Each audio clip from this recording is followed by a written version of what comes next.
창세기 이제 44장을 보게 되는데요. 하나님께서 어떻게 이제 이 야곱과 이 야곱의 아들들, 요셉의 형제들을 연단시키고 계시는지 보게 되는데, 하나님의 이 시련, 하나님의 훈련, 이것이 계속 이어지고 있습니다. 이쯤 하면 그만해도 될 것 같은데, 하나님은 마치 아주 혹독한 조련사처럼 계속해서 이 야곱과 야곱의 자녀들을 훈련시키고 계시죠.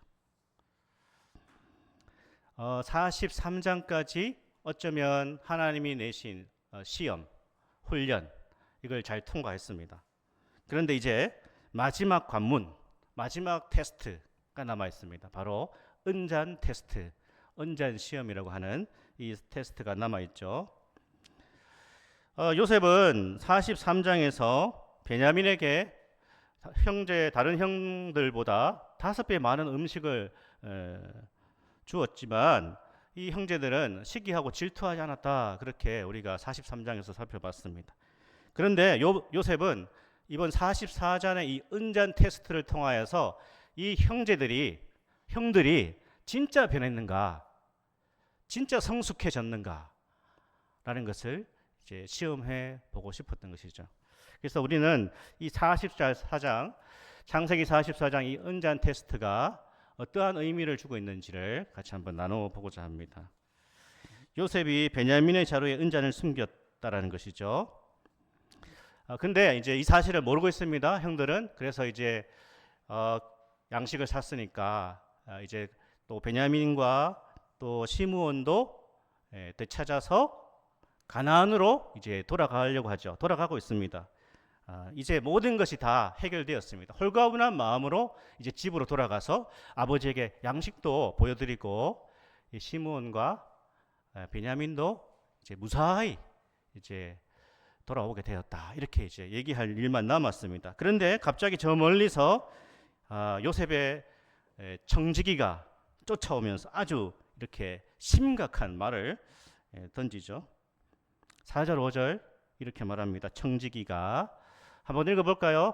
그들이 성읍에서 나가 멀리 가기 전에 요셉이 청지기에게 이르되 일어나 그 사람들의 뒤를 따라가서 그들에게 이르기를 너희가 어찌하여 선을 악으로 갚느냐?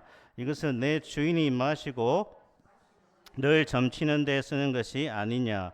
너희가 이같이 하니 악하도다 하라. 청지기의 이 말을 듣는 순간 아마 이 형제들은 기가 막혔겠죠. 이 무슨 말인가?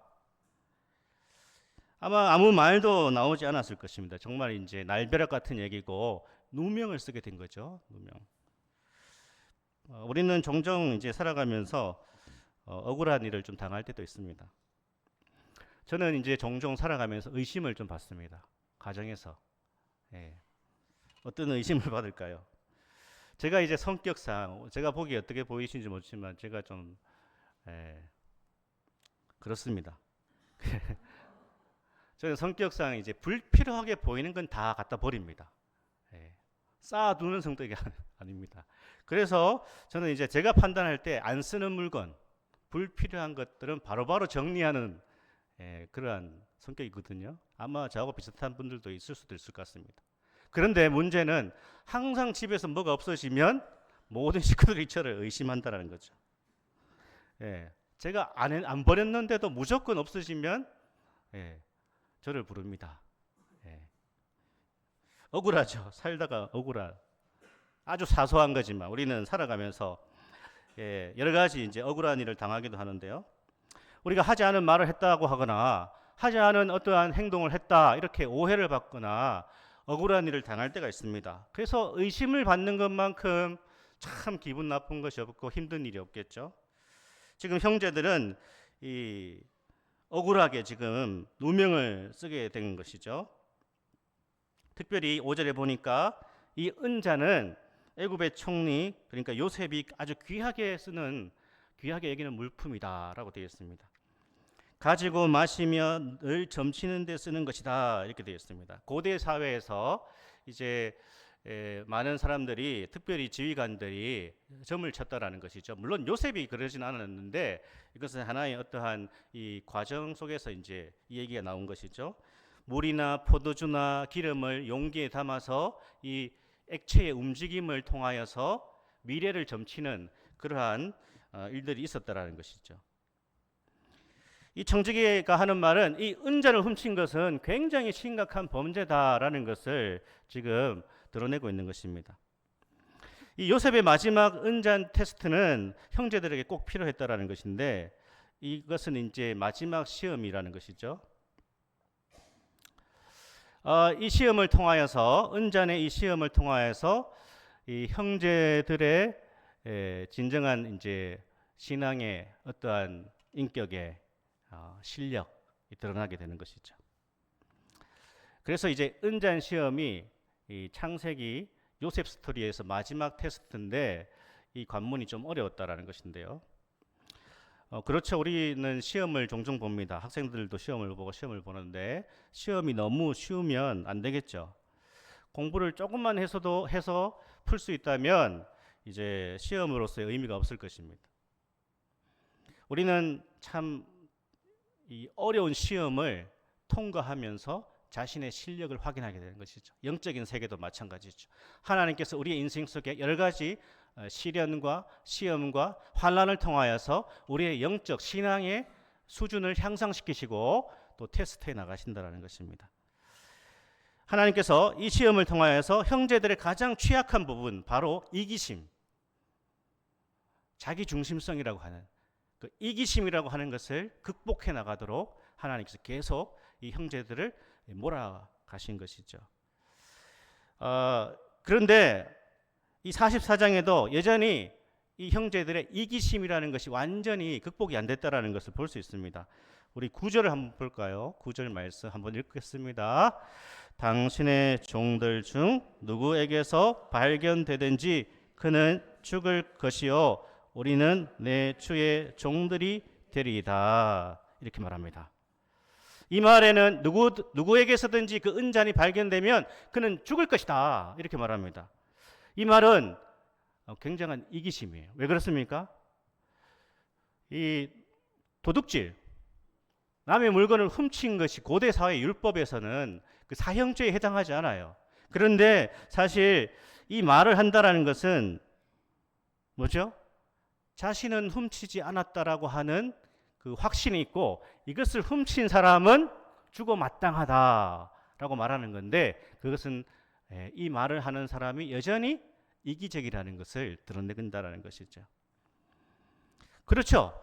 나는 확실하게 안 훔쳤으니까 그거 훔친 사람은 그냥 벌 받는 것이 아니라 죽어 마땅하다 이렇게 말하고 있는 것입니다.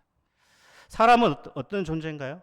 사람은 내가 하면 로맨스, 남이 하면 뭐라고 합니까? 불륜이다. 내가 하면 로맨스고 다른 사람이 하면 불륜이다. 이런 말을 합니다. 여기에도 인간의 지독한 자기중심성과 이기심이 드러나 있는 것이죠. 우리는 누군가에 의해서 문제가 생길 때에 엄청난 비난을 퍼붓습니다. 대신 자기 자신에 대해서는 관대하고요. 자신이 연루되지 않은 경우는 더 이 비난을 더 많이 퍼붓죠. 그게 이제 우리의 모습이라는 것인데 이제 이 이야기를 통해서 볼 때 이 이야기를 듣고 이제 나이 많은 순으로 자루를 풀어봅니다. 자기 각자의 자루를 다 풀어보는데요. 이 은잔이 누구에게서 발견되었다는 것이죠. 바로 막내 베냐민의 자루에서 은잔이 발견된 것입니다. 이걸 딱 보는 순간 이 형제들이 어땠을까요? 모든 것이 한순간에 무너지는 것이죠. 자신들은 확신하고 있었습니다. 그 누구도 이 은잔을 훔치지 않았다라고 생각했는데 이 막내 아들 베냐민의 자루에서 이 은잔이 나온 것이죠. 이 순간에 아마 나머지 형제들은 베냐민이 엄청나게 원망스러웠을 것입니다. 아니, 모든 것이 다 이제 계획대로 다 되었고 이제 집으로 돌아가서 우리가 이 풍성함을 누리면 되는데 이 막내 아들이 이 도둑질을 해서 모든 것이 숲으로 돌아가는구나, 그렇게 생각했을 것입니다. 엄청난 비난을 이 베냐민에게 퍼붓고 싶었겠죠.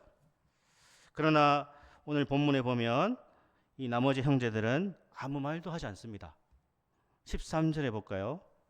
이런 행동을 합니다. 13절 같이 한번 읽겠습니다. 그들이 옷을 찢고 각기 짐을 나귀에 싣고 성으로 돌아가니라. 아멘. 그 옛날에 어땠습니까? 그 옛날 형제들은 요셉의 옷만 찢었습니다. 그리고 요셉을 구덩이에 쳐박았습니다. 그런데 이제는 자신들의 옷을 다 찢고 있습니다. 애통함을, 그리고 회개죠. 이제 모두가 함께 책임의식을 가진다는 것입니다. 각자 모두가 옷을 찢고요, 베냐민 너만 애굽으로 가라 라고 하지 않고 모두가 다시 애굽으로, 요셉에게로 돌아가고 있는 것이죠.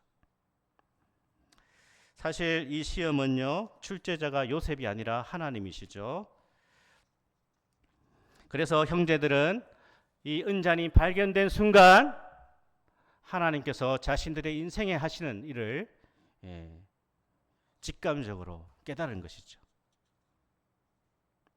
이 시험을 통하여서 하나님께서 형제들에게 드러내고자 하시는 것은 바로 이 테스트를 통하여서 진정한 연대의식, 진정한 하나됨을 이 형제들에게 훈련시키기를 원하신 것이죠. 이 은잔 시험에서요, 형제들은 범인으로 지목된 베냐민만 탓하지 않고 자신들 모두의 책임으로 받아들이고 있다는 것입니다. 그러니까 하나를 전체를 하나로 이렇게 인식하는 것이죠. 우리는 살아가는 것이 쉽지 않습니다. 일하는 것도 쉽지 않습니다. 그런데 우리가 살아가면서, 인생을 살아가면서 가정이나 직장에서 누군가 내 짐을 들어준다면, 그리고 누가 나를 이해해 준다면 그 사람과 깊은 연대의식을 느낍니다. 그렇지 않습니까? 정말 누구에도 말 못할 그러한 고민이 있고 짐이 있고 힘든 것이 있습니다. 그런데 누군가 그것을 이해해주고 또 함께 짐을 기꺼이 져준다면 그 사람과 진정한 하나됨을 느끼는 것이죠. 자식들이 살아가기 위해서 아등바등합니다. 그걸 보고만 있을 수 없는 부모들은요, 연세가 많지만 그 참 아등바등 살아가는 자녀들을 돕기 위해서 또 헌신합니다. 참 저도 이제 이렇게 인생을 살아오면서 지나간 날을 생각해 보니까 참 사역하고 또 가정에서 이렇게 삶을 꾸려갈 때에 여러 가지 힘든 일이 있었는데 그때마다 또 부모님들께서 참 이렇게 힘이 되어 주시고 도와주실 때 지나고 보니까 그것이 얼마나 큰 힘이 되었고 정말 가족이구나 라는 것을 많이 느꼈는데요. 우리는 참 이렇게 살아가면서 쉽지 않은 인생길에서 누군가 나의 짐을 들어주고 나의 고통을 이해해주고 함께 해줄 때에 진정한 연대의식을 경험하는 것이죠. 오늘 이 테스트를 통하여서 하나님께서 이 형제들에게 진정한 하나됨을 훈련시키고 계신 것이죠. 그리고 이 형제들은 진정으로 하나가 되고 있는 것입니다. 연대감을 경험하고 있는 것이죠. 종교개혁자 칼뱅은 이렇게 말합니다. 하나님은 성도들의 교제를 통하지 않고서는 우리를 거룩하게 하지 않으신다. 아주 의미심장한 말입니다. 이것은 무슨 말인가요? 신앙생활은 나 혼자 잘하면 되는 것이 아니라는 뜻입니다. 성숙한 신앙은 자신만 생각하는 것에서 벗어나는 것입니다. 계속 벗어나는 것입니다. 우리는 매사에 이렇게 어떻게 내가 하나 될 것인가, 우리가 어떻게 이 공동체 안에서 하나가 될 것인지를 생각하면서 신앙생활을 해나가야 되는 것입니다. 그것이 하나님께서 우리에게 원하시는 것이고요. 그것이 하나님께서 교회를 세우신 진정한 목적이라는 거예요. 어떻게 우리가 하나 될 것인가? 이 고민을 항상 하고 살아야 되는 거예요. 이 고민을 하고 신앙생활을 해야 되는 거예요. 그렇지 않으면 거룩이라는 것, 하나님을 닮아가고 견고한 신앙이라는 것은 우리와 관계가 없는 거예요. 그래서 우리는 늘 신앙생활하고 교회생활할 때 우리가 어떻게 하나 될 것인가? 우리가 어떻게 연대감을 가질 것인가? 우리 교회는, 진리로 교회는 어떻게 하나됨을 이루어 갈 것인가? 이 고민을 하지 않으면 우리 교회는 절대로 성숙해지지 않습니다. 절대로 성장하지 않습니다. 교회는 언제나 서로의 짐을 나누어 가지려고 해야 됩니다. 그런 마음이 있어야 됩니다. 그런 마음이 있어야 돼요. 여사로 보이면 안 되는 거예요. 서로 협력하고자 하는 마음이 살아 움직이는 그 교회가 바로 성령이 역사하는 교회가 되는 것입니다. 어떻게든 함께 하려고 하고요. 어떻게든 힘을 모으려고 하는 그 모습이 바로 예수 그리스도의 길이고 교회가 나아가야 될 길이라는 것이죠. 그것이 주님의 길이에요. 그것이 교회가 가야 될 길이에요.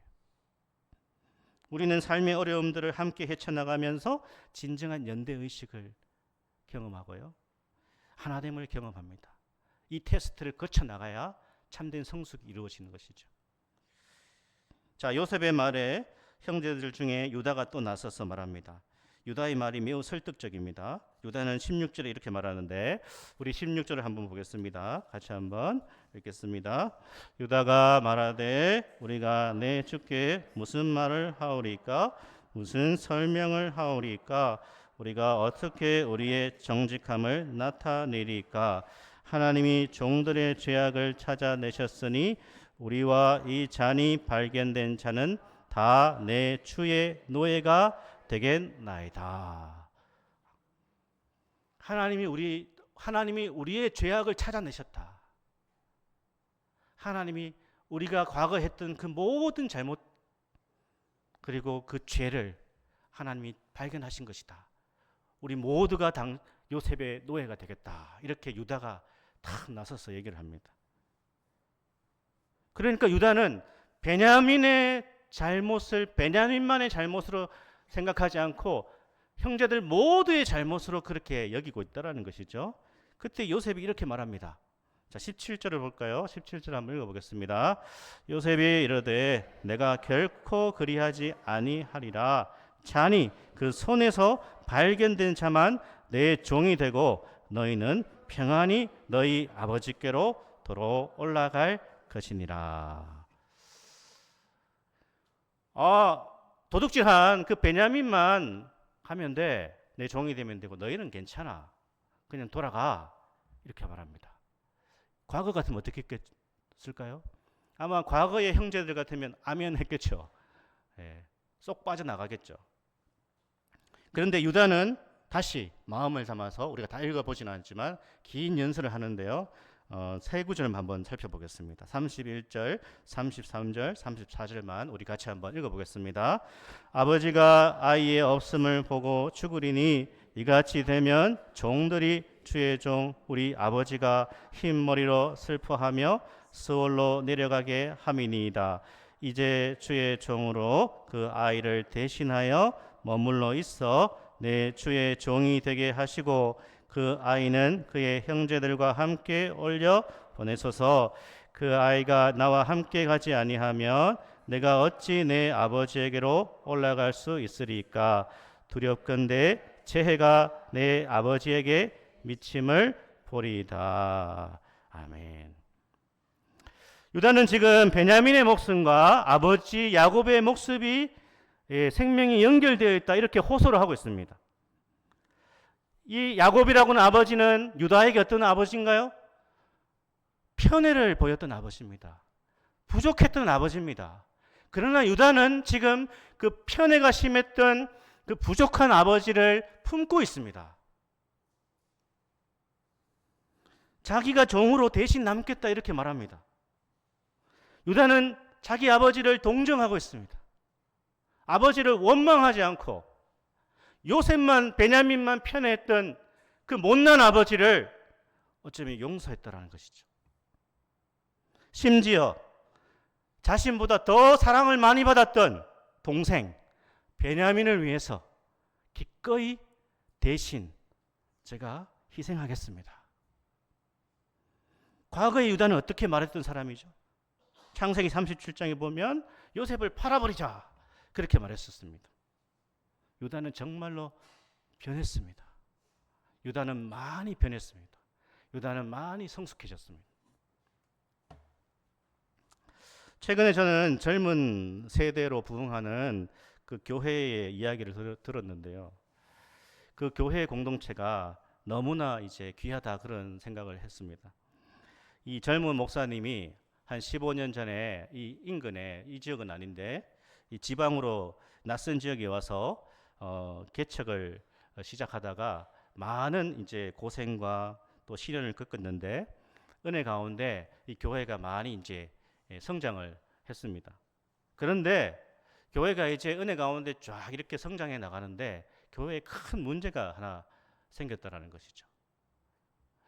그 부교역자가 몇 명이 이제 있었는데 그 중에 한 교역자가 이제 결혼을 해서 이제 신혼이죠.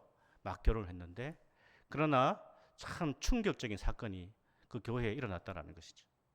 이 젊은 교역자가 이제 결혼해서 신혼인데 이제 자살 시도를 한 것이죠. 목숨을 끊으려고 그 시도를 했는데 발견이 됐습니다. 죽기 전에 발견이 돼가지고 이제 이 담임 목사님하고 그 목숨을 끊으려고 했던 그 교역자 사모랑 같이 이제 차를 타면서 병원으로 이제 가는 길에 이 목사님이 이런 생각이 들었답니다. 이제 교회가 막 성장하려고 하는데 아니 이 교역자가 이런 행동을 해가지고 교회가 큰 시험에 들게 되는 거니까 너무 이제 원망스러운 마음이 들었다는 것이죠. 그런데 차를 타고 가면서 마음에 성령께서 이런 마음을 주셨다는 것입니다. 지금 같이 차를 타고 가고 있는 이 사모가 너의 여동생이라면 그리고 그렇게 목숨을 끊으려고 했던 그 교역자가 너의 가족이라면 너는 어떻게 하겠니? 이런 마음을 주님께서 주셨다라는 것이죠. 그래서 그 목사님이 차를 타고 가면서 하나님 주시는 그 마음으로 그 이제 병원 응급실에 가서 모든 것들을 다 이제 정리를 하고 어떻게 교회가 결정을 했는가 하면 이렇게 안타까운 그러한 행동을 했던 그 교역자에게 유급으로 휴가를 줬다라는 것이죠. 모든 성도들이 다 동의를 해가지고 몇 개월 동안 쉬면서 치료받을 수 있는 그러한 조치를 취해줬다는 것이죠. 사실은 이렇게 하는 교회가 잘 없죠. 이렇게 못하죠.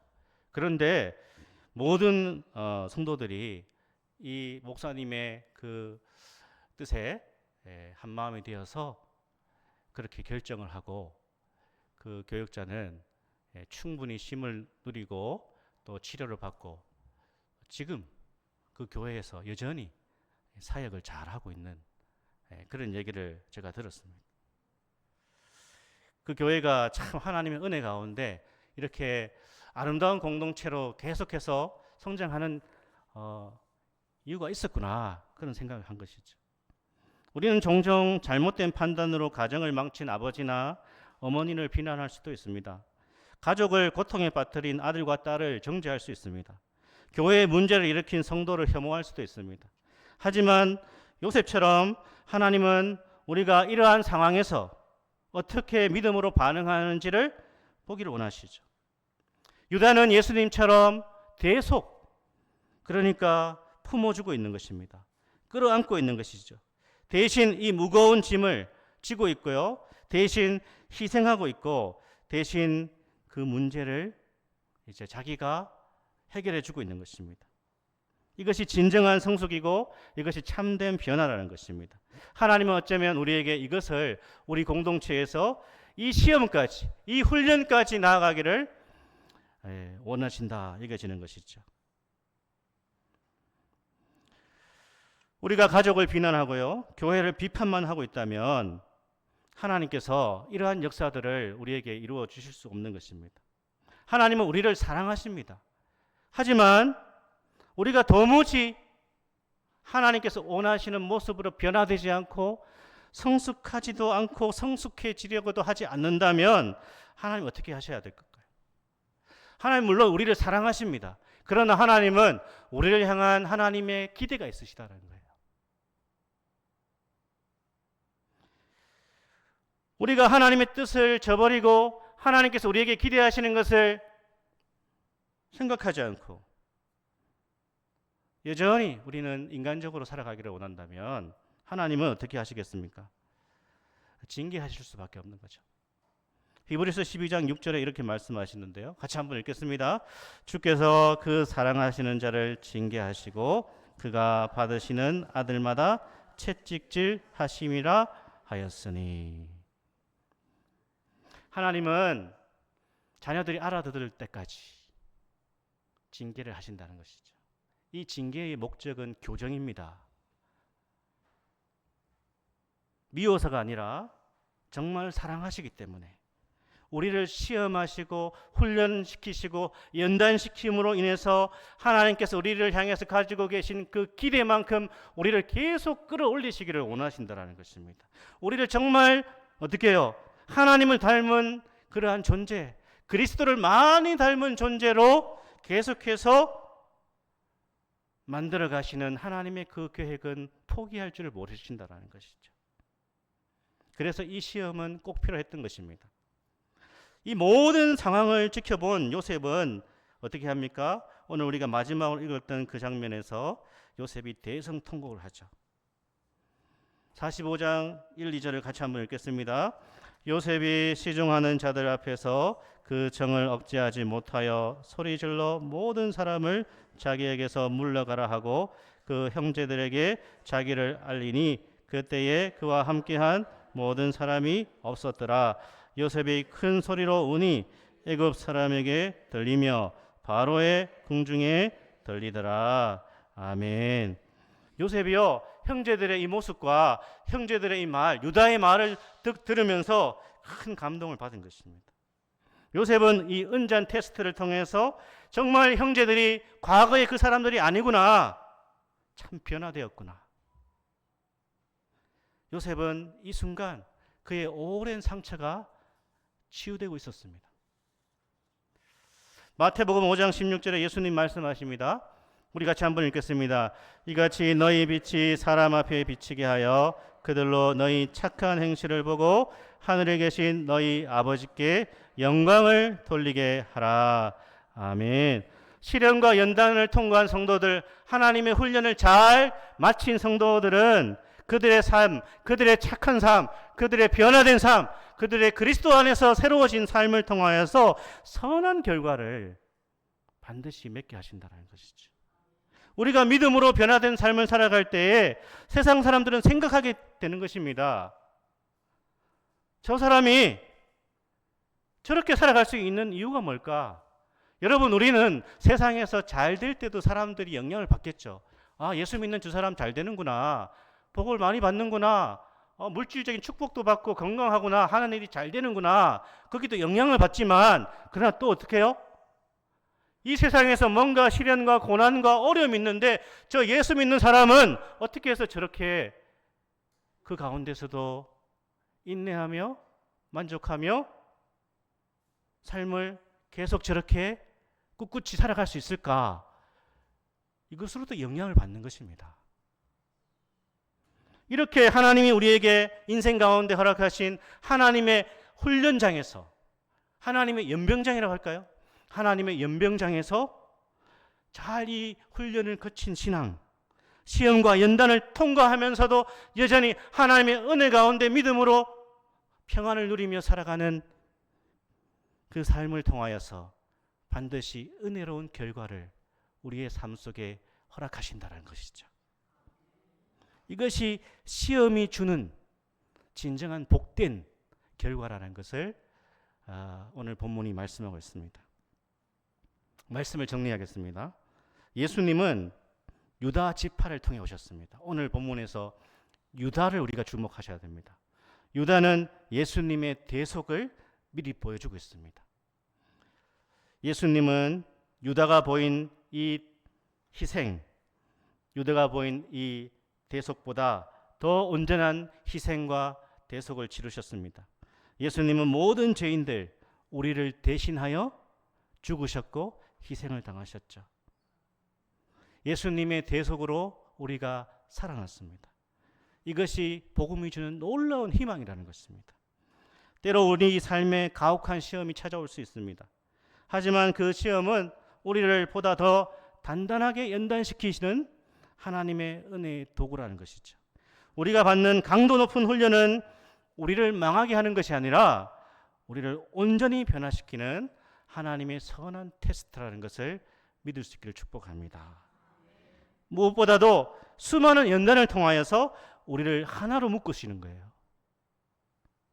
우리가 진정 어려움 속에서 협력하고 우리 자신을 조금이나마 내어줄 수 있다면 우리는 하나님께서 기대하시는 그 아름다운 주님의 백성으로 나아가는 것입니다. 이러한 성숙을 통하여서 선한 결과를 이루시는 하나님을 신뢰하시고 어떠한 시험도 연단도 넉넉히 이기고 감당하는 이러한 능력이 오늘 우리 주 예수 그리스도를 통하여서 우리 성도님들 모두에게 주어지기를 주의 이름으로 축복합니다. 아멘.